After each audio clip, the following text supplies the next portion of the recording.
next we start with this briefly, and then few words about triglyceride upgrading, like production of FAME, biodiesel, and so on. All this material can be found in the course textbook, and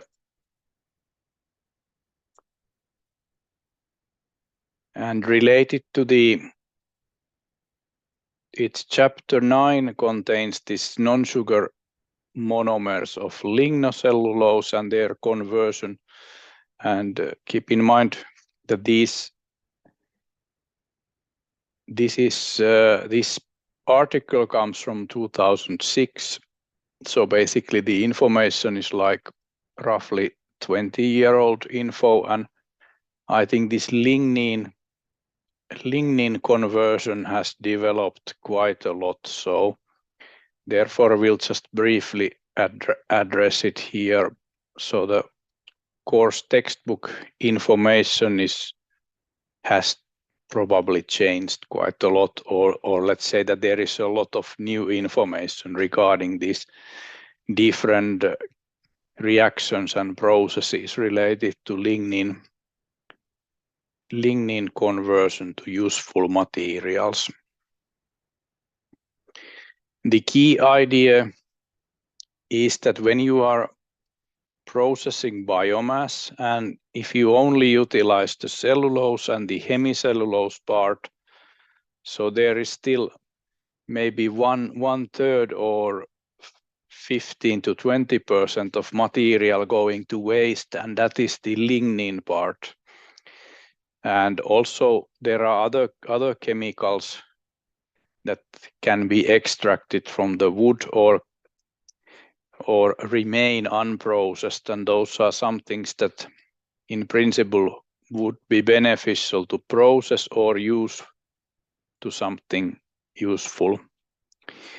And these so-called non-carbohydrates, so non-sugar based materials from lignocellulose, so include lignin and furfural. It comes from this hemicellulose, xylose, and also levulinic acid. It's we'll see in a moment, but it's a side product from cellulose processing.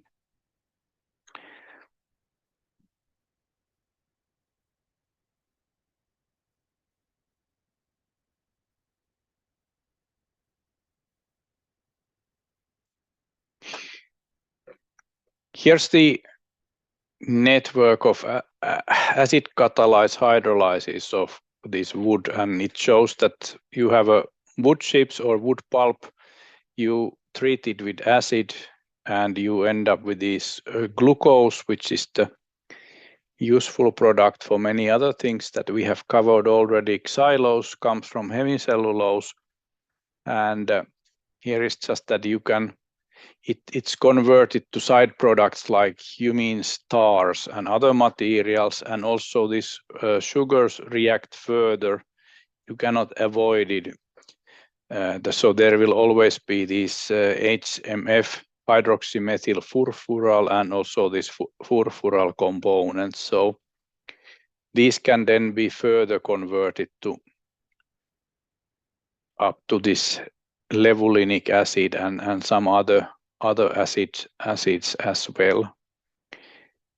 But some of these are quite useful chemicals and can be converted to also commercial products in a way. So the lignin itself, there is that same picture taken from the course textbook on the right hand side. So it contains at least these three different kind of functional or the monomer units, different aromatic alcohols that can be found in the that are repeated throughout the structure.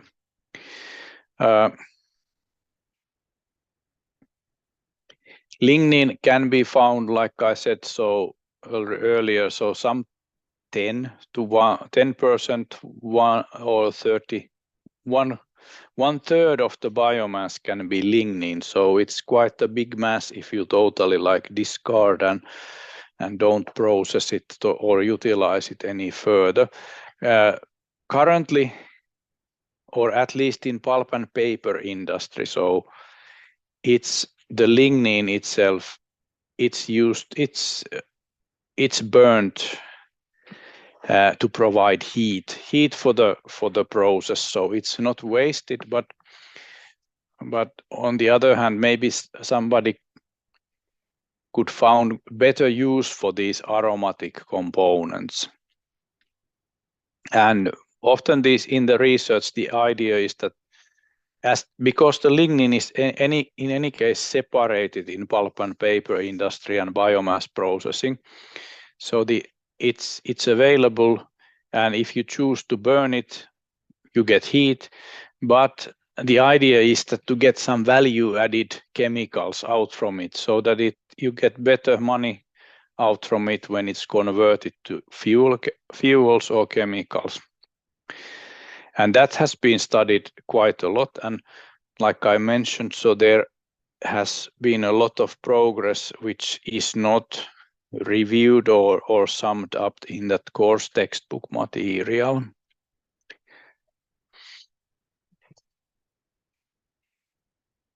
So the lignin is basically, because the other biomass components contain sugar-based materials and triglycerides and such. So this is the part that contains this so-called aromatic units. And in petrochemical industry, so there is use for these aromatic components. So benzene is the simplest 6-ring structure. So it's these 6 carbon rings that have the circle in the middle. So these are basic benzene structure, and then you can add substituents into it. But this is the very basic chemical that is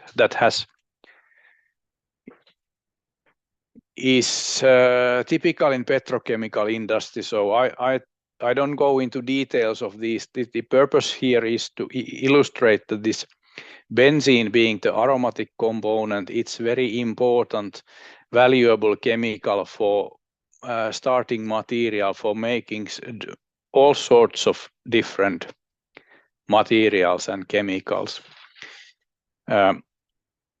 The same is true for toluene. So this is methylbenzene. Unfortunately, I don't have the chemical structures here, but it's the 6-ring structure and then the 1 methyl group. So it's a bit 1 carbon more complicated, and it also has use in the petrochemical industry for making different aromatics and so on.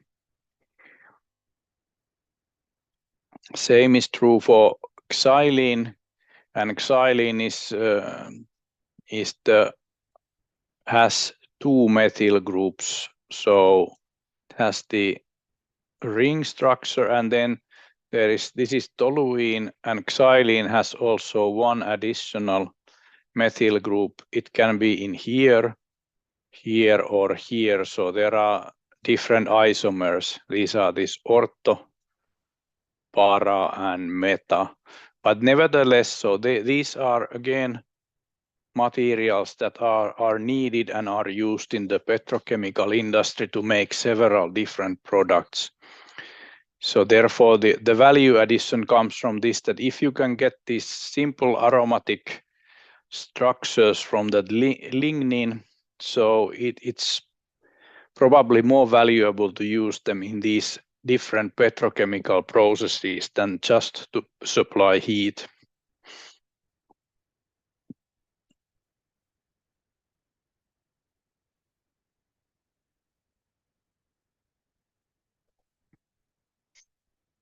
And the textbook covers some of these conversion routes, like dehydroxygenation, so removal of oxygen with hydrogen, and also zeolite upgrading. This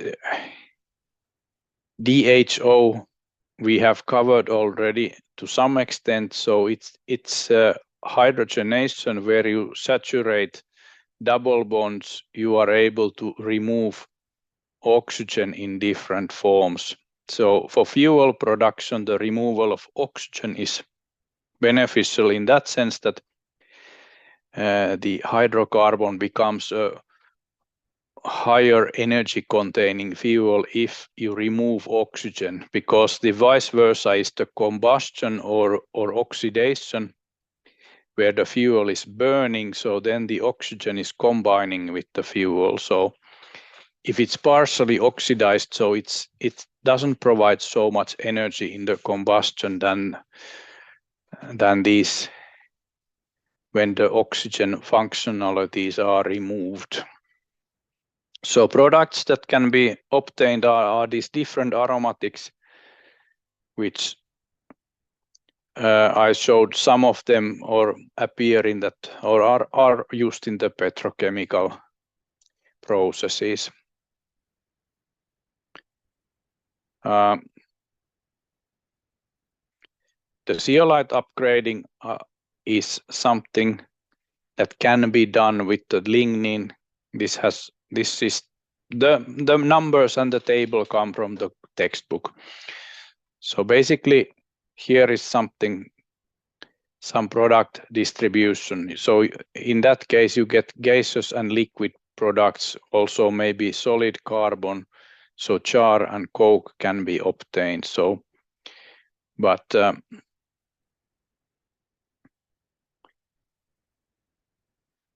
not maybe much about this. This is very preliminary research results, so I'm not that up to date if this is relevant or used still today. Okay, here is like the same process and the same catalyst, and now here is the product, the liquid products that can be obtained. So these are mostly, or basically all are aromatic components that can be used as fuel components and maybe more valuable in production of other chemicals. But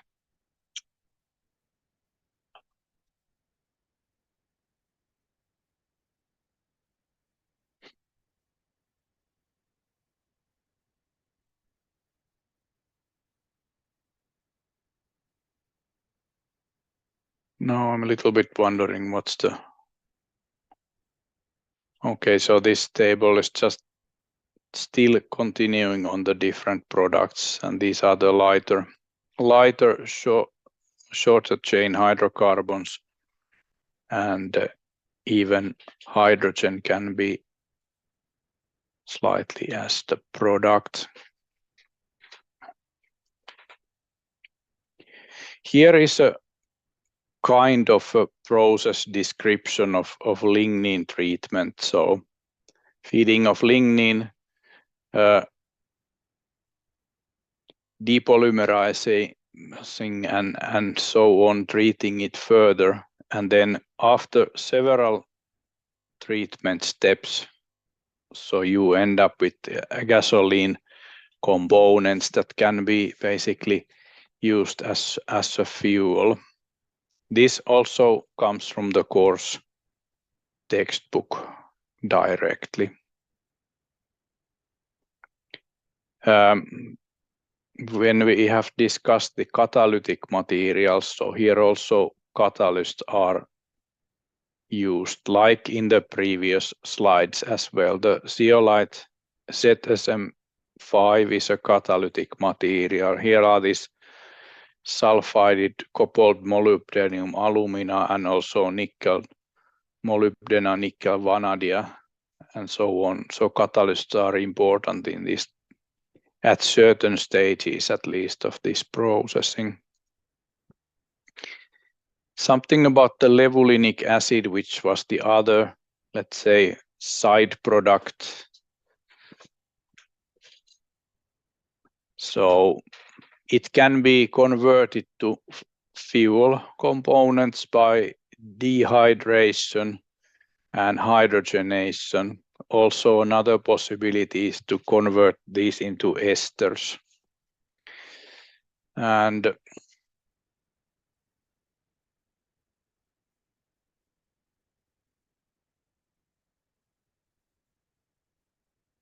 here are some of the reaction schemes. So dehydration, hydrogenation of this levulinic acid. So basically it's starting from here. You can convert it to various, there are few reaction steps in between, but you can end up with methyl tetrahydrofuran. And here in the middle it was mentioned that it has fairly good fuel properties like octane rating and also possibility to use as a blending agent in gasoline. So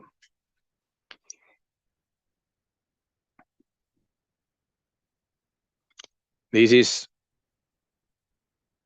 are, let's say, reaction conditions and something about that process that was described in the course textbook. So I will not go into details of these, but often there is quite high temperature, also quite high pressure, and catalysts that are used, which are typical for this larger scale bulk industrial processes. And what it says here, that some alcohols are formed as in lower yields. So it's also typical that when these components are processed, so you'll end up with several products. One of them can be the, let's say, desired one, and then there can be several so-called side products which are undesired, or very often in this fuel sector. So you get several products, but it can be that all are applicable. So you can blend or use those as fuel components, that those are not problematic. That it's not the case in pharmaceutical industry. So when you make a certain molecule and you get side products, so hardly ever the side products are useful, so that you need to purify and separate the side products. The esterification was second alternative to convert. This is an acid, and acids can be esterified, for example, but with an acid and an alcohol and some catalyst, so they can form an ester. And the same is with this biodiesel. So that is an ester of fatty acid and methanol, which is alcohol. So chemically, this is more or less the same reaction, esterification. However, the reactants are different. So the levulinic acid is the starting material, and you end up here, it's not very well visible, but here is ROH, that refers to some alcohol. So these react and form the product. Also, here is another route to different ester product, but an example that you can convert this into more suitable fuel component.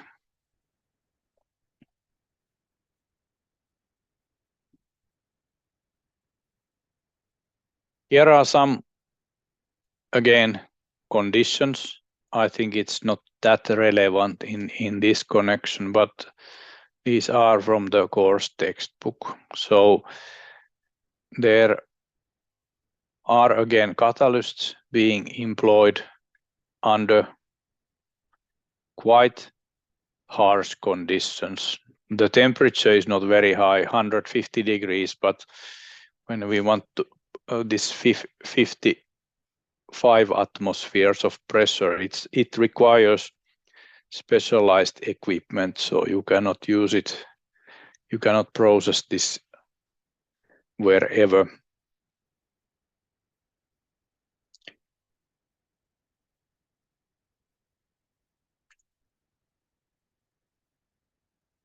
This is just about the second reaction that was on the graph, so that levulinic acid and the Angelica lactone can make an ester as well.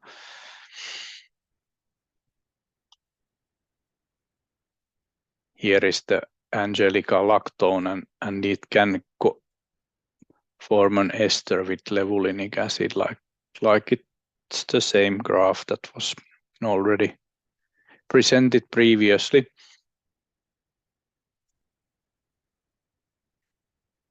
This is still furfural,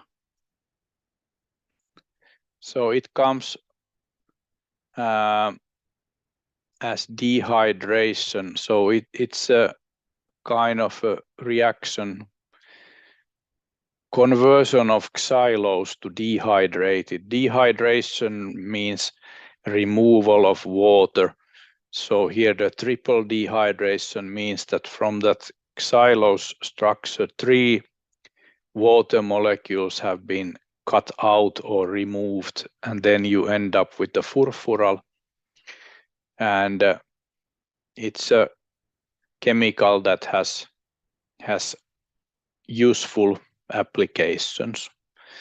Here it's mentioned that it's maybe too expensive as a fuel. That's only a good thing if you can get a higher profit out from it in principle. So I don't see that as a problem. But it would be wasting of money to burn it in a diesel or gasoline engine, perhaps.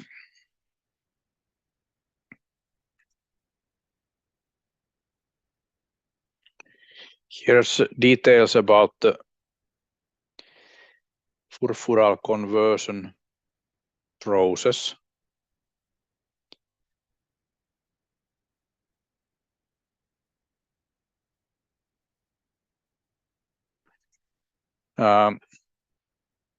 Also, these are quite detailed. I think here are yields and such kind of things. I think that's not important because the information can vary depending on conditions and so on.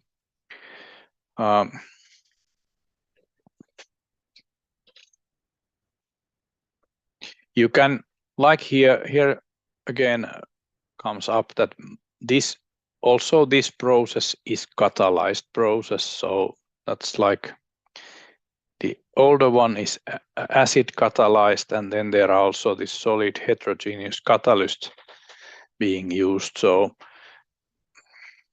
when dealing with these hydrocarbons and fuels, so you very often end up or see that the processing involves catalytic materials.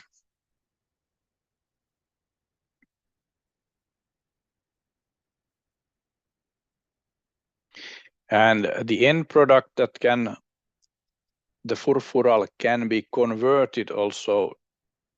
And this starting here is this methyl tetrahydrofuran, and it's a good fuel component.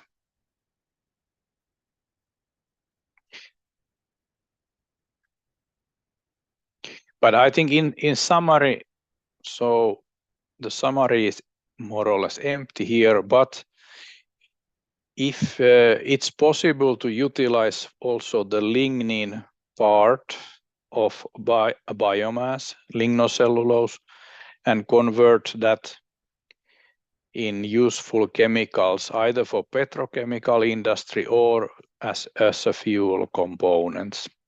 And this has been studied a lot, and if somebody is very much interested in this topic, so there is probably a good idea to glance some of the recent literature and review articles published about the topic. So the course textbook describes this topic in just few chapters. There is not much information about this.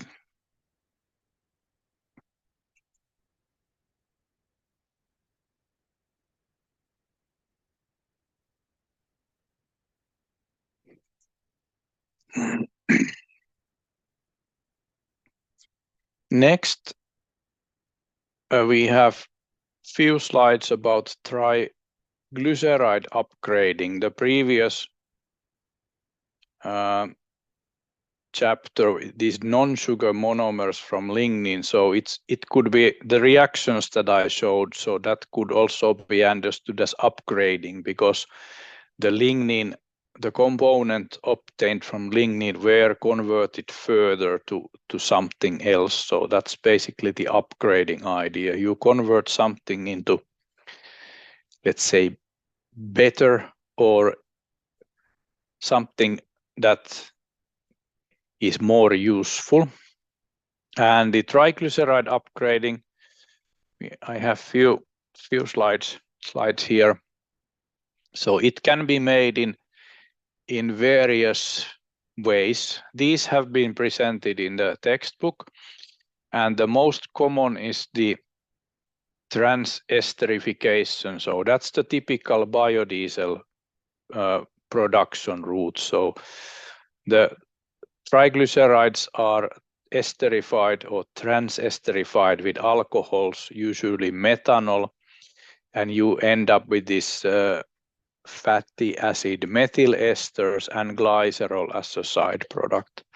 Then the pyrolysis and zeolite upgrading, I will not cover this, but it has been shortly presented in the course textbook. But it's also a possibility that you take the oils, triglyceride oils or fats, and convert it into totally different, like pyrolysis and zeolite upgrading refers more to breaking the structure into smaller components and maybe getting this like smaller, shorter hydrocarbons or carbon monoxide, hydrogen out from it.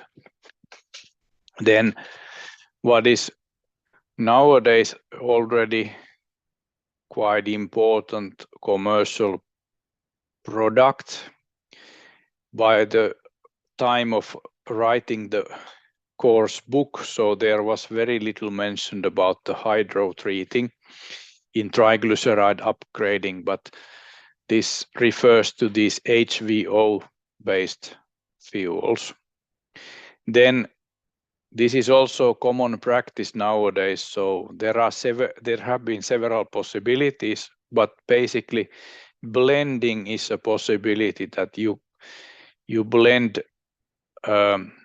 so you add these transesterified biodiesel components into fossil-based diesel, and that's also the common practice in EU. So diesel contains up to 7% of FAME, and also that we have covered already to some extent. So there is not we will not discuss that much today. So it's basically you mix fossil diesel and biodiesel, and the proportions can vary from 0 to 100, more or less. And in EU, it has been said that the biocomponent FAME is maximum 7%. But if you modify the car engines and so on, so different concentrations are possible as well.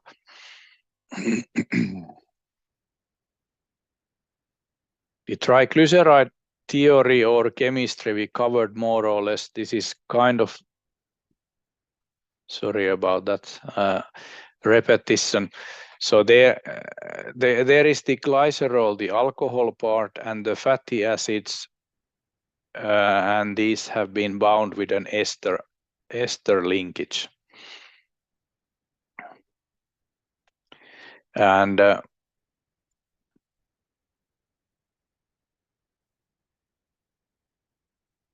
the actual biodiesel making process is this what has been drawn here. So the triglyceride, the vegetable oil, will react with alcohol, and you need again acid or base catalyst. And what you have is that this structure, which contains the triglyceride and the ester bond in here. Maybe I can draw this. So this is the ester linkage, this one. So this will be broken, and the triglyceride is, or this glyceride part is released, and the alcohol methanol here is bonded to this ester structure. So we get 3 alkyl esters instead of this triester structure that is here. And this tends to be fairly good diesel, the fuel for diesel engines. And we discussed this earlier. So this can be, with modification, engine modification, used as 100% in certain diesel engines, but nowadays it's more often used as a blend, so that it's added into small quantities.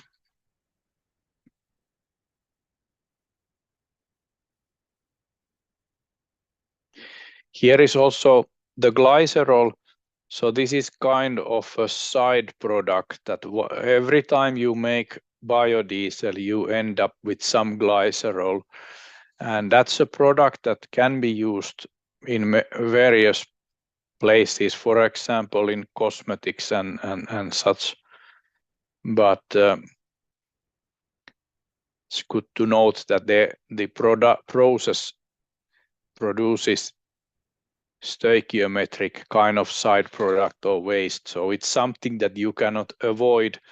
Only thing what you can think is to figure out uses for this material, or alternatively you can chemically convert this further to other products.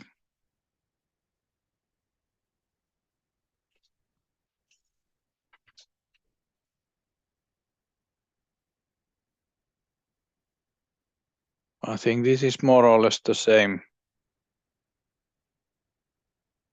It's going step by step, the process. Yeah, so it can be drawn like this, but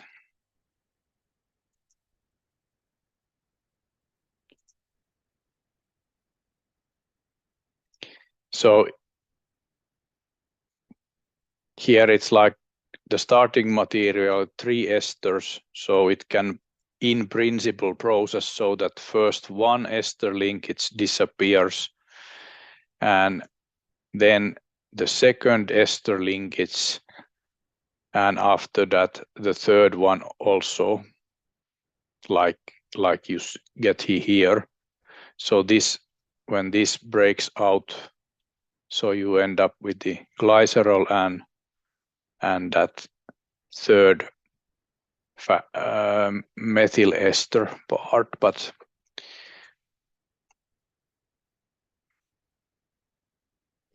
transesterification reaction, there is quite a lot of information about this in the course book. So I think that's on a fairly nice level. So I suggest take a look at the course book material, so you learn useful things. Like many processes, so this can also be catalytic, and this reaction, the esterification, can be catalyzed with acids, and bases, and there are also some enzymes and heterogeneous catalysts that can do the job. It's mentioned that like all reactions, so this also can proceed non-catalytically, but when you use a catalyst, it happens much faster at lower temperature and so on. So therefore, it's beneficial to employ these catalytic materials.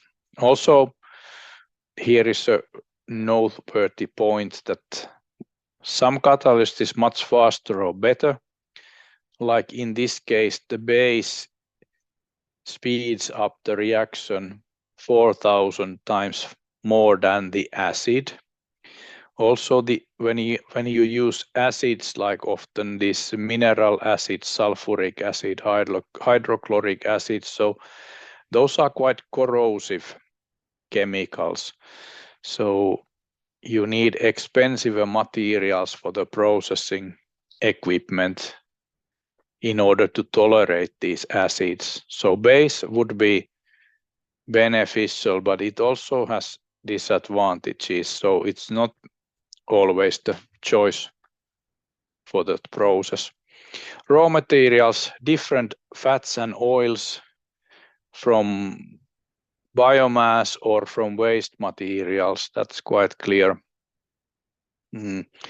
This is not always so clear that when you are this transesterification to make biodiesel, so it's quite simple reaction in principle. So you mix the chemicals, heat them up, and the reaction gradually takes place. And it's something that you can do. So this is not very high tech. It doesn't require very expensive equipment. But on the other hand, the drawback is that the biodiesel is not very high quality, and it has disadvantages that we have discussed earlier. But the point is that this is a two-phase reaction. So there, when you mix the starting materials, so they form a two-phase, the alcohol phase and the methanol phase. Methanol is the cheapest and most commonly used alcohol, and then you have the oil that you use, oil phase. And the reaction happens in the interface between these two phases. So therefore, the mixing is very important. The more you mix, so more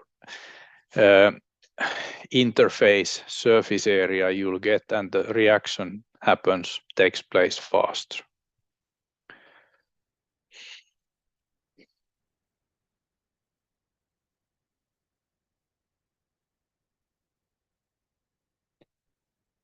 So this is basically reversible reactions are often or are in chemistry marked with this double-headed arrow. So if you see this arrow, it means that the reaction can happen in both directions. And also in the here you'll noticed, or maybe you didn't, but here it's also this double-headed arrow. So in principle, you can, by modifying the conditions, so you can force the reaction go further to left or further to right. And this is basically the thing that will tend to use excess of that methanol in order to push the reaction towards the product more. So it improves the desired product yield. So in the reaction, so if we have the starting materials here, the alcohol and the triglycerides, so if we add additional alcohol, so it tends to shift the equilibrium towards the product side, and we'll get more the desired, at least desired biodiesel. We also, of course, get more the glycerol side product.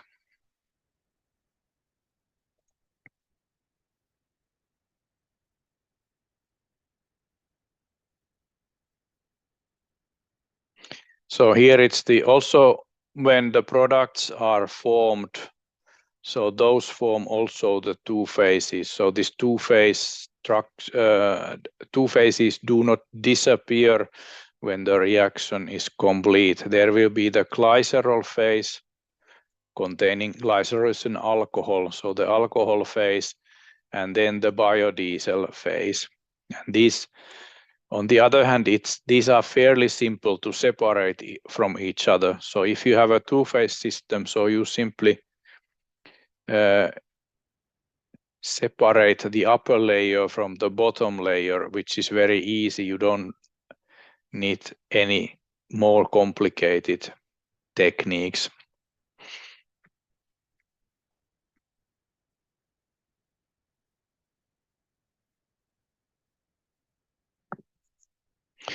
Something about the side reactions. So this is something noteworthy, that if often we want to use some of the waste oils waste cooking oils or waste some other oils. So because those have degraded, for example, in cooking, the high temperature can modify the oil structure and break the components into pieces. So the problem comes when there are these free FFA, free fatty acids, so that the ester structure has broken down and there are these carboxylic acids or fatty acids present. So what happens is that if we use the base catalyst, it's very often sodium hydroxide, very simple and cheap, strong base. So it reacts with these free carboxylic acids and forms soap. That's the classical reaction to make common soap. So you apply base and you mix oils, whatever oil, and it forms soap. But this is something that we want to avoid. So when treating these waste oils, so there is often a step where the free fatty acids are removed before employing the base catalyst for the process. This tells the side reaction more commonly. So the carboxylic acid functional group reacts with a sodium hydroxide. So basically this is an acid, this is a base. When they react, they neutralize, and the products are water and the salt. And in this case, the salt is the soap material.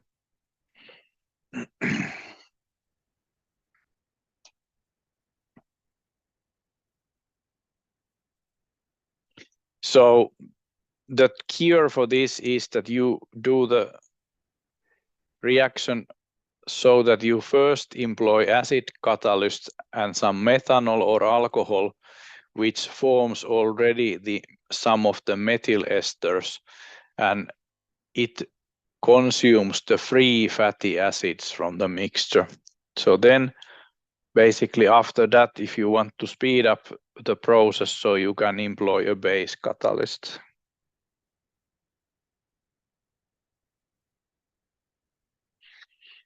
This scheme of biodiesel production has been taken from the course book. And here are several steps. So although I said that it's a very simple process, so even a simple process becomes multi-step one when we go into industrial scale.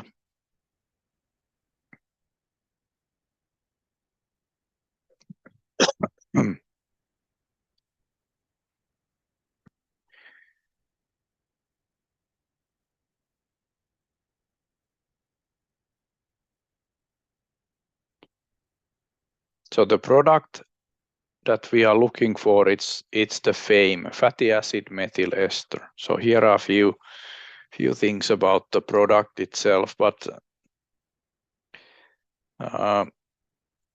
things have been more or less dealt already. So if you use it as such as fuel, so then it's called B100,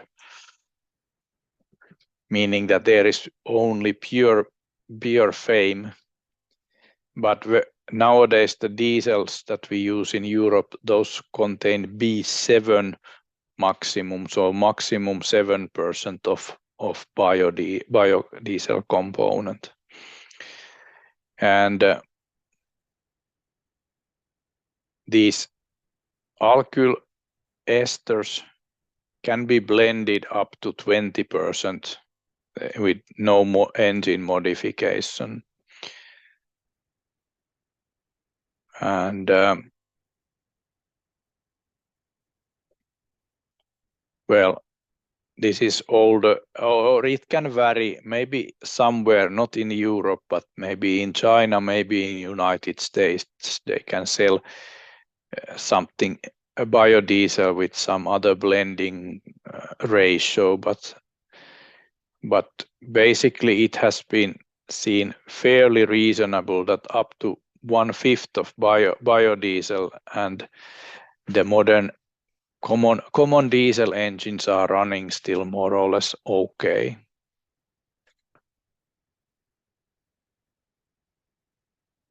Also, this is an important point that although it's a biocomponent, so it dissolves into petroleum diesel in all concentrations, so that it will not form any two-phase system in the diesel tank. But it's just it's not maybe important. So that was material about this biodiesel production, and the idea is that you study this course book material. So there is more about these. So therefore I will not present and go through all of these things in the slides.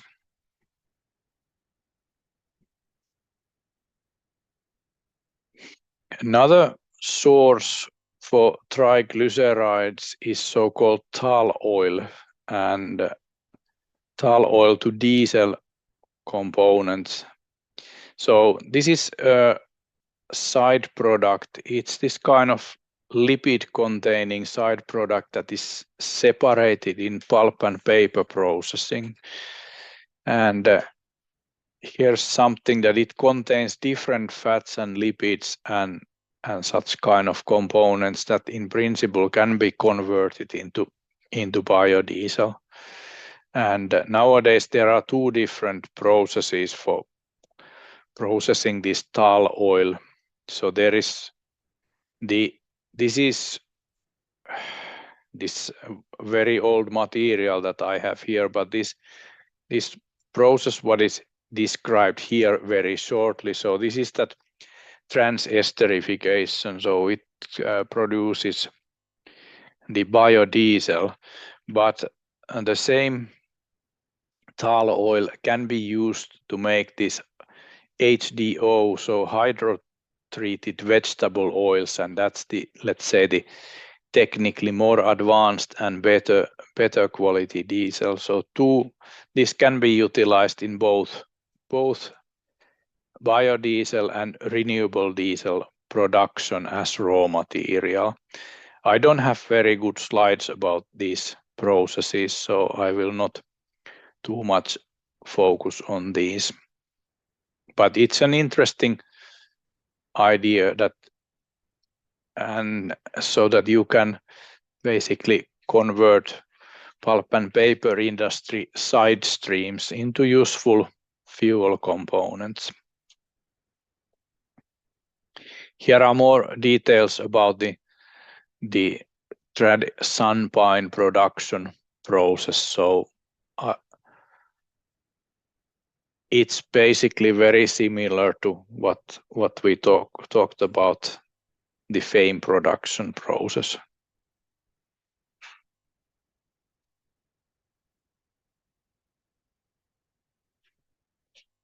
Here's some scheme that I obtained. So there, the key point is here that you'll apply the actual oil part and catalyst and the alcohol, and it's the totally the same like the esterification chemically that we went already through. There is distillation to separate different components, purify, and you'll end up with biodiesel and some other oily products.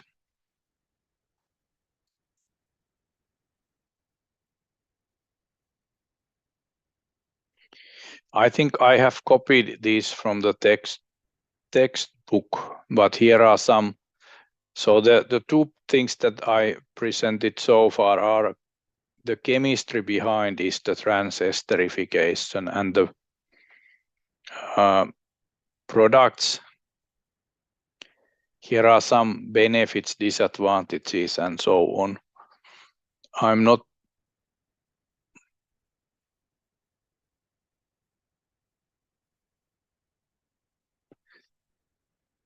sure like why the questions here.